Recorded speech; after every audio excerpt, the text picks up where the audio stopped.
are lucky to have Will Carey-Hill today. Not only is Will a Canadian like I am, but he is well and truly one of a kind.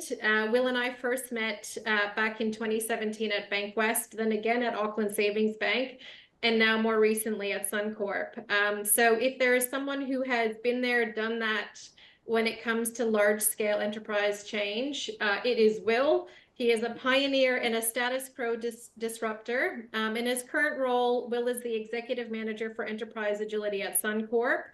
And back in 2022, he shared with us actually chapter 1 of Suncorp's momentum journey. And he's back here again to give us a bit of an update. So we'll hear about the outcomes, the impact, the exciting things that Will and the team have been up to over the years. And equally as exciting, because he is that disruptor that he is, he'll be sharing with us some emergent thinking on AI and how we can use that to accelerate delivery of outcomes. So I'm looking forward to hearing the story. We'll present at first, and then we'll open up the virtual room for questions and discussion. So please do drop your questions in the chat as we go. We are recording the session, but now over to you, Will. Thank you for sharing, and I will share the screen.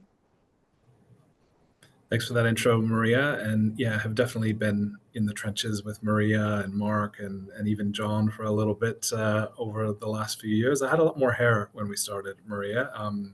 And there was a point in time where it was myself, Mark, and Andy Weir, formerly of Bank West, all with the same haircut, and people were getting worried that if you worked in transformation, that was the default haircut due to the challenge of leading a transformation. So that is certainly not the case, but I have both the scars and the joy of having been in this space a little bit for a little while now. We'll talk to you a little bit today about kind of the story at Suncorp, where we started and what we've done to kind of get going. But equally, as Maria said, I wanted to spend a little time on where we think things are going and what we're doing to get to that next phase, because I know many of you on the call are facing into, that behemoth that is where the world is going and the acceleration of AI and the advancement of technology. So we'll spend a little bit of time on that as well.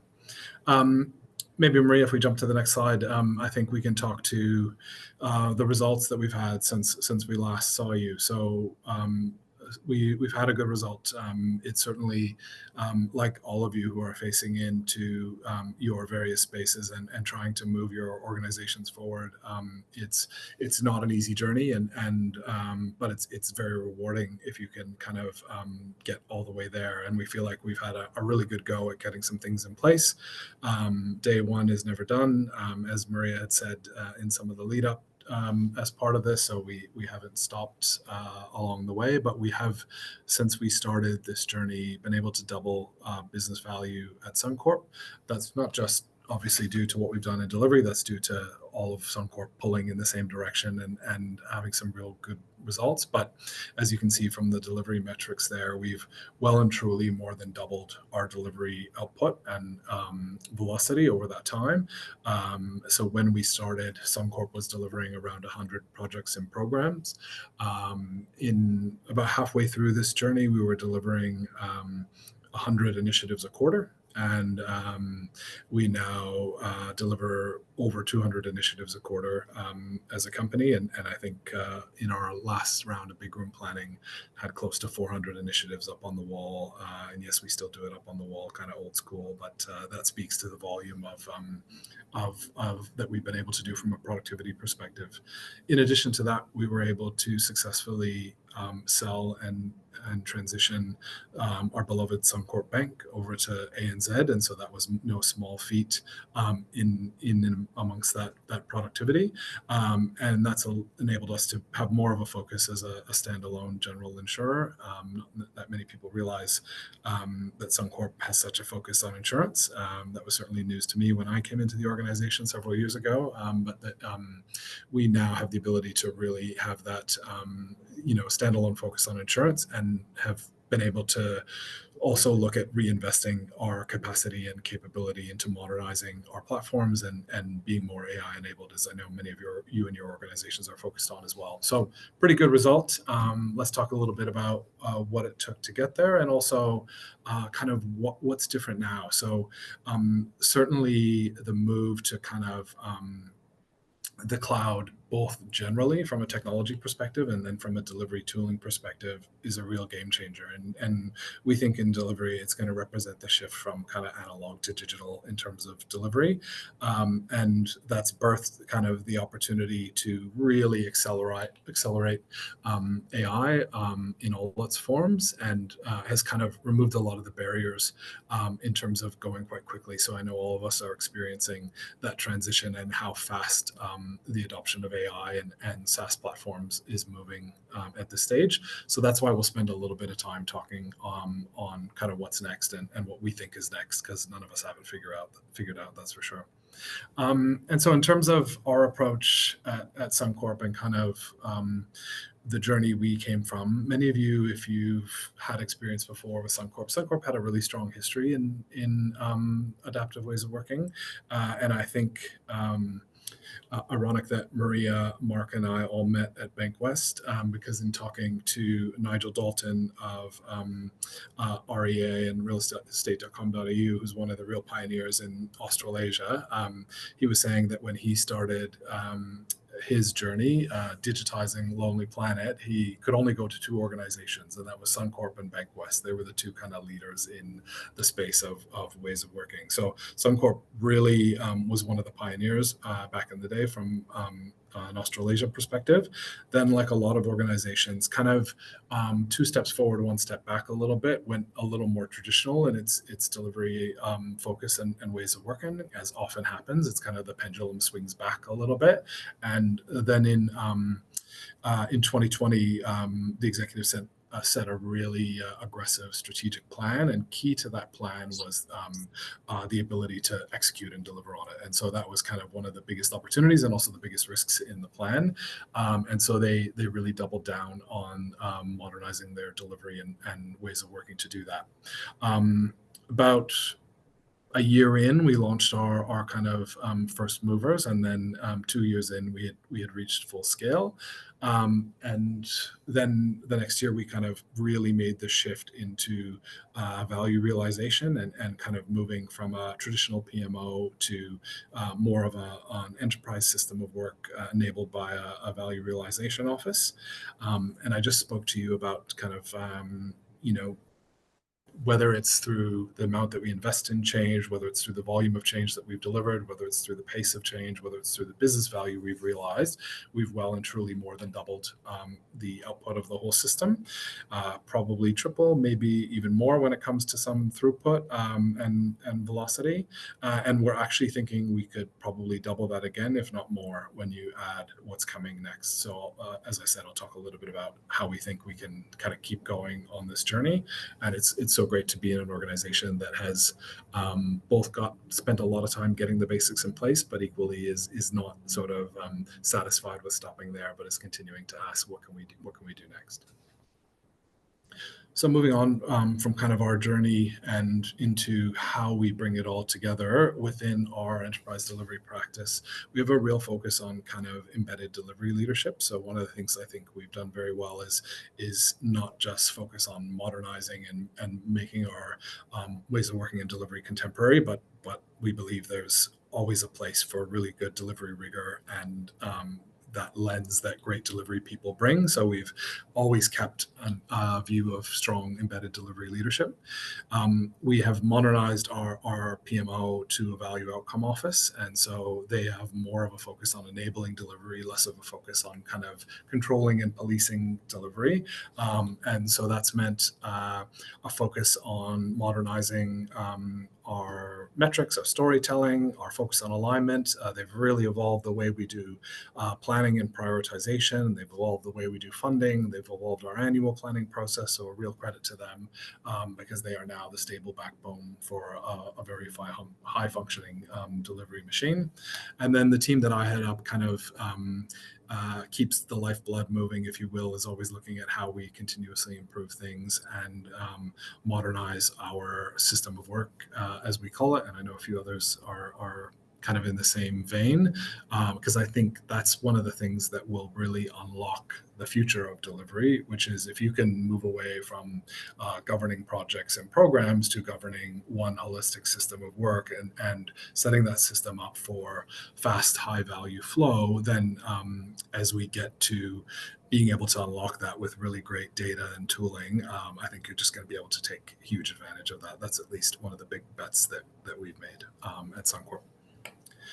So in terms of the journey that we took to kind of put some of that in place, when we started that journey about 4 years ago, and if you don't mind jumping to the next slide, Maria, I'll walk through kind of our key focus areas.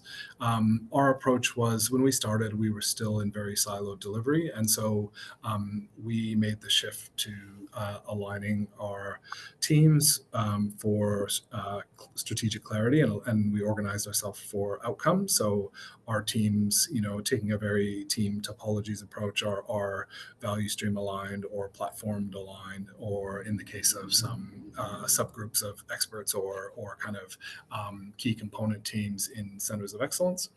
And we've spent the last few years really honing our golden thread of value and kind of aligning all of our work, so all of our output, to outcomes and really the business and customer impact that we were looking for. And so that was no small feat, but has really set us up well. We shift from a project management focus and governing projects and programs to a Value Realization Office. So they now govern the system of work and workflows freely, but with high levels of safety and compliance through an entire system of work.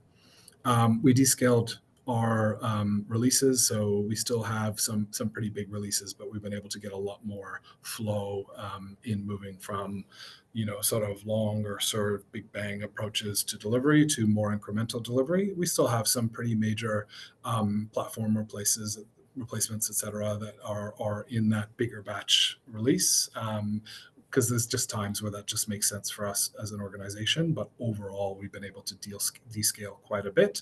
And we now deliver incremental pieces of value that are able to not just be realized by the business areas that are executing them, but also be supported more easily by our surrounding platforms, which has been a huge win for us. It's the downstream teams that have really benefited by a more aligned work breakdown and system of work. We moved from kind of siloed governance to managing, like embedding our governance within the flow of delivery, which has been a huge shift as well, and we think will be a big unlock in the next phase of where we're headed. And then we just focused on establishing some brilliant basics in our ways of working. And in terms of what we think that set us up for next is, if you then take all of those focus areas, we think we'll be able to continue to augment that goal setting and execution focus from an AI perspective by embedding that in the flow of our golden thread of value in our goal and outcome setting. So all of our teams align their output to what we call key missions and key results, so our version of OKRs, and all of our work ladders up to that and is aligned to our kind of key strategic focus areas. We'll now be able to use AI to kind of augment both the goal setting and the tracking and management of execution against all of that. We'll be able to manage all of that through an AI-enabled value definition and measurement through our Value Realization Office, and also through how our teams embed and deliver value. I'm not sure where you're at in your organizations, but we found value definition very challenging. We're pretty good at output definition, not so good at value definition. And the fact that we'll now be able to leverage some modern tooling to actually support and uplift our ability to do that is going to be super helpful. We think we're just going to be able to supercharge our end-to-end product delivery and solution delivery lifecycle. We think that's just going to be an absolute game changer. So the ability to auto-generate some of our work breakdown and move through some of the phases of our delivery more quickly is just going to be fantastic, and the ability to get value in the hands of our customers and our people more quickly. As we said, we moved away from siloed delivery to more of an embedded view of compliance and guardrails, and we think that's going to be a massive unlock because we'll now be able to accelerate continuous compliance and auto-generate our ability to deliver safety, and our ability now to kind of take our small and already quite fast teams and just make them even faster and even more streamlined and augment them with AI agents and AI tooling is going to round out their capability, but also I think accelerate their ability to deliver, in particular by taking the lowest value elements of kind of pain points away from their lives and making getting to a first draft of their work quite quickly, so they can spend the time on the higher value aspects of what they're doing. So how do we bring that kind of all together? We believe we've really invested in kind of the people and process side of things. And the next key focus area for us is going to be blending that with the next gen technology and tooling. So, sort of that, and crediting Matthew Skelton here with the term socio-technical, which is, how are we really blending our solution delivery teams and our product delivery teams with really great tooling and technology, so that they can work simultaneously in the fastest and highest value way possible. So what does that look like when we bring those teams together and kind of bring together our flow of work? We now have a highly simplified work breakdown structure, which is going to allow us to be able to use next generation tooling and AI to break down that work really efficiently. So it's pretty scary how fast things are moving, but we can now auto generate. And I think, unfortunately, Maria, as I think about this being a PDF version, we'll struggle to demonstrate that as well as I'd hope, but we'll at least be able to screen share a view of what that looks like, where we can now kind of, through the work we've done on our golden thread of value, with a single click, kind of get to a suggested work breakdown of how you would actually execute on that, which is pretty game changing when you think about it. So Maria's just showing it now, the ability to go from an auto dashboard down to task level in a single click is where we are now able to take it, which is just absolutely game changing, right? And that's something that would have taken us weeks to get to a view of that side of things. Not only that, but now through kind of some of these custom views, our C-suite and senior leaders are able to get live updating on how things are tracking. This is kind of what we're implementing currently, but in our proof of concepts so far, we've been able to see the ability to live update and link live to kind of strategic outcomes through the ability to connect a team down and all the way back up through to the entire view of leadership is absolutely huge. If we could jump back one, Maria, I'll kind of jump into this is perfect. Yeah, happy to go there. So on the team side, we've kind of simplified our supply management as well. So all of our teams are organized into job family groups, which we call practices, and then our job families, which are our chapters. And we've been able to kind of much better connect the supply side of our business, which was a big focus. I'm sure, like many who were in a project and program environment, like our supply was driven very much by our demand. So whatever it is that our execution teams needed, they needed that, and they needed it fast, and they needed it immediately, and that's how things worked. And that created quite an overhead too in the ability to try to continuously match work and workforce. So we've been able to streamline that quite a bit, and that's been better for our people in terms of their ability to kind of work on the most interesting and exciting things, and create some more stability, which has enabled both better execution, but also a better people experience for our people as well. And then we're bringing all of that together into one integrated system of work that the next focus for us is continuing to build out that next gen tooling. And so I know those of you that are already kind of down that path as well, if we jump ahead a couple slides, Maria, and unfortunately we won't be able to show it, but what you can now do is just click on, say, let's say we've set this is a strategic goal. If you just click on improve and auto suggest child pieces of work, it'll actually auto break down all of this from what is a strategic goal down into an initiative in our case, and then a story and task level. So with a single click, we can kind of go from the highest level of strategic execution all the way down to a task level through our golden thread of value. So that's what we think is going to be the game changer that's going to allow us to kind of double again, if not more, in terms of our ability to execute and deliver value.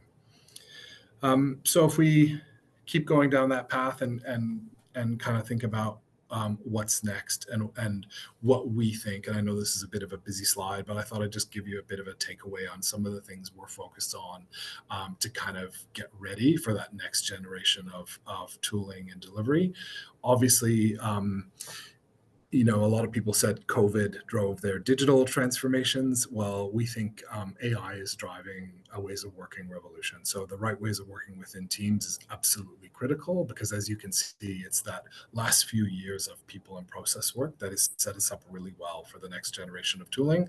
So hopefully in your organizations, this is equally opening the door a little bit to get things right from a ways of working perspective. So things like setting that golden thread of value, getting OKRs set up, standardizing your product delivery life cycles and in your solution delivery life cycles, and embedding really good cadence and ceremonies. If you've got all that in place, you can now flow through that really quickly with high velocity data and next gen tooling.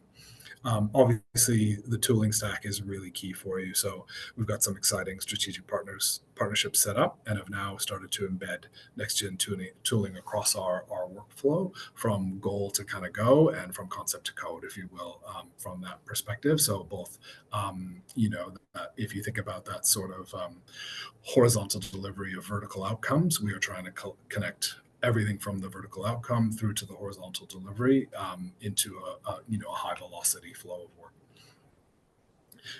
Obviously, it takes some really important organizational conditions. So I think readying the ground for change is something we're all facing into, and something we've certainly been focusing on. And I think a big shift for us there was just getting a system of work in place, getting a unified way of delivering, be it kind of your typical major program delivery through to more incremental digital delivery. Connecting all of that into a single system of work has been absolutely huge for us. We also think this is going to be great for our people. So even though it will mean that delivery can be more streamlined and that tasks won't take as long to complete, that units of value won't take as long to complete, we think that if our people are, understand insurance and financial services, are great at delivery, and can do all that with AI-enabled tooling, that's going to make them just, one, enjoy their work a lot more, but two, make them really marketable in this current context. So we think it's a great way to kind of upskill our people. And we've kind of taken the approach that it's easier to learn work breakdown and ways of working sometimes than it is to learn some of the next generation AI tools. So it's giving them a common ground in which they can kind of upskill through understanding really great ways of working. And then lastly, obviously, it's the enabling teams to set all of that up. So we've certainly been investing in kind of our delivery excellence, and then also have a team that is very focused on kind of modernizing our tooling that supports all of that. So that's been a bit of a whistle-stop tour of kind of where we've come from, what we've been focused on over the last few years, and then where we are headed and where we think things are headed. So I'm keen. I've seen a number of questions pop in the chat. So Maria, maybe over to you, and happy to guide us on the next session.